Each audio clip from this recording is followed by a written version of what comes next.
British government نے 12 volumes میں وہ پوری میٹنگز کی منٹس چھاپ دی ہیں.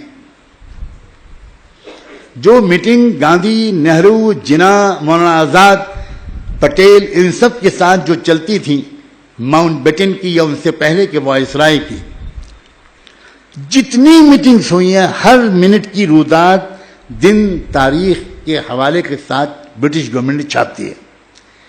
یہاں تک کہ جو خط و کتابت ہوتی تھی ان کے درمیان، جو کرسپونڈنس ہوتی تھی، جو کمیونیکیشن ہوتا تھا، جو بھی کچھ یہ لوگ ایک دوسرے کو لکھ کے بھیجتے تھے، وہ سارے خطوط کی چھوٹے سے چھوٹے نوٹس کی اس کی آفیشیل اٹیسٹڈ کاپی وہ سب برٹش گورنمنٹ نے چھاپ دی ہے.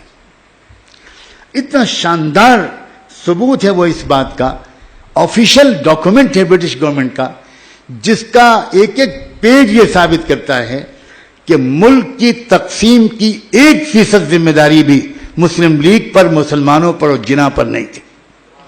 وہ ڈاکومنٹ ثابت کرتا ہے کہ نہرو، گاندھی اور پٹیل ان 3 لوگوں پر اس ملک کے بٹوارے کی ذمہ داری تھی. اور آپ نے تو یہ سنا ہوگا کہ گھر کا بھیدی لنکا ڈھائے، وہ جو کہتے ہیں. تو بی جے پی کی جب گورنمنٹ تھی اٹل بہاری واجپئی صاحب کی قیادت میں، تو اس وقت جو فارن منسٹر ہوا کرتے تھے مسٹر جسونت سنگھ، انہوں نے ایک بہت تفصیلی کتاب ملک کے بٹوارے کی تاریخ پر لکھی ہے. اس میں انہوں نے 50 حوالوں سے ثابت کیا ہے کہ ملک کے بٹوارے کی اصل ذمہ داری نہرو اور پٹیل پر ہے. وہ مہاتما گاندھی کو ذرا بچا لے گئے ہیں، کچھ مصلحت ہے اس میں ان کی، ہم ان کی مجبوری کو سمجھتے ہیں، لیکن چلو کم سے کم ایک ہی سیڑھی اوپر چڑھنے سے رہ گئے، نیچے سے اوپر تک تو آ گئے وہ. اور باقی مواد بہت موجود ہے پوری حقائق کو ثابت کرنے کے لیے. میں صرف یہ عرض کرنا چاہ رہا ہوں کہ جس وقت 1935 میں ڈاکٹر امبیڈکر نے تبدیلی مذہب کا اعلان کیا، اسی سال برٹش پارلیمنٹ نے ایک نیا قانون بنایا، انڈیا ایکٹ 1935. اس وقت سے 1935 تک برٹش گورنمنٹ جو انڈیا پر رول کر رہی تھی، وہ کر رہی تھی انڈیا ایکٹ 1919 کے ماتحت. پھر انہوں نے ایک نیا ایکٹ بنایا 1935، انڈیا ایکٹ 1935.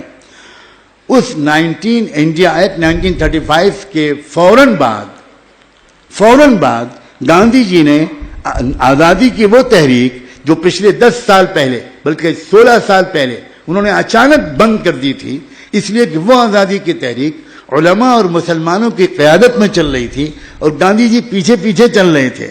لیکن 16 سال تک اچانک آزادی کی تحریک کو موقوف کر دیا گاندھی جی نے کسی کے مشورے کے بغیر.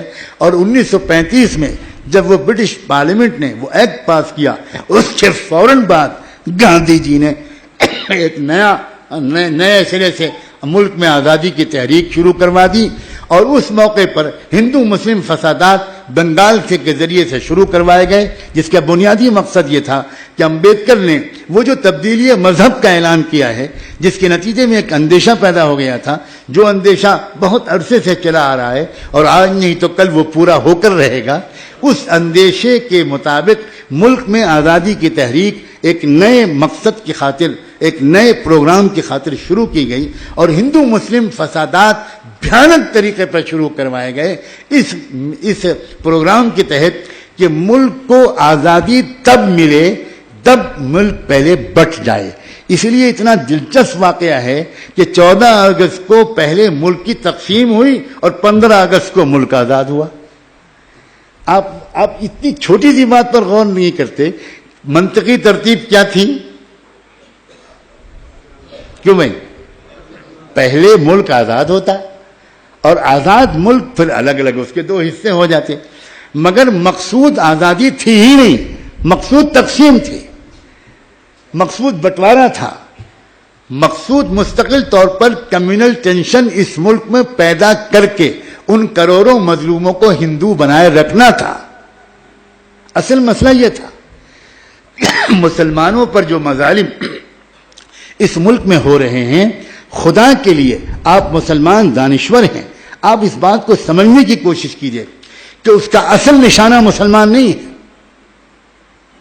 چوٹ بے شک مسلمان کھاتا ہے، جان بے شک مسلمان کی جاتی ہے، جائیدادیں مسلمانوں کی جلائی جاتی ہیں، لیکن اس کا اصل نشانہ یہ ہے کہ مسلمانوں کو مارنے کے لیے وہ استعمال کس کو کرتے ہیں؟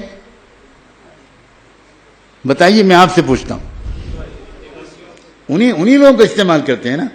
تو ان کو جب وہ استعمال کریں گے ہمارے خلاف تو پہلے ان کے دلوں کو ہماری نفرت سے بھریں گے، اور وہ اس لیے استعمال کرتے ہیں کہ وہ ہندو بنے رہیں. تو اصل نشانہ وہ ہیں، میں یہ کہنا چاہ رہا ہوں. اور آج بھی میں بات کو سمیٹتے ہوئے کہتا ہوں، اور اتنا یقین ہے مجھ کو، میں اپنے مالک کا شکر ادا کرتا ہوں کہ میرے راتوں کی اکثر حصہ مطالعے میں گزرتا ہے. میں بلا مبالغہ کہتا ہوں، میں پچھلے 1 سال سے سنگین بیماریوں میں رہا ہوں. 7 مہینے تو میں بہت ہی سیریس حالت میں رہا، بستر سے اٹھ نہیں سکتا تھا. اس حالت میں بھی اللہ کا بہت شکر ہے، میں نے کم از کم 18 سے 20 ہزار صفحے پڑھے. مجھے بہت شکایت ہے اپنی قوم سے، اور میرا بس چلے تو میں کیا کہ گریبان پکڑوں کہ تم کو پڑھنے کے ذوق سے کس نے محروم کیا. نہ علماء پڑھتے ہیں، نہ دانشور پڑھتے ہیں، نہ لائرز پڑھتے ہیں، نہ انٹلیکچوئلس پڑھتے ہیں، نہ ڈاکٹرز پڑھتے ہیں، نہ انجینئرز پڑھتے ہیں، نہ مرد پڑھتے ہیں، نہ عورتیں پڑھتی ہیں. ہر وقت موبائل دیکھتے رہتے ہیں، ہر وقت انٹرنیٹ سے کھیلتے رہتے ہیں. جو قوم پڑھے گی نہیں، جس قوم کے پاس نالج کا ذخیرہ نہیں ہوگا، جس قوم کے پاس ایک کریٹیکل اسٹڈی، کریٹیکل انالائسس، ایک تنقیدی تجزیے کا ذوق نہیں ہوگا، وہ قوم کیا خبروں میں سے غلط اور صحیح کا انتخاب کر پائے گی؟ بالکل نہیں کر سکتے.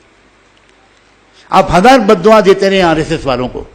میں آر ایس ایس والوں کے کیمپوں میں گیا ہوں، اور میں ان میں سے بہت سے لوگوں کو ذاتی طور پر جانتا ہوں.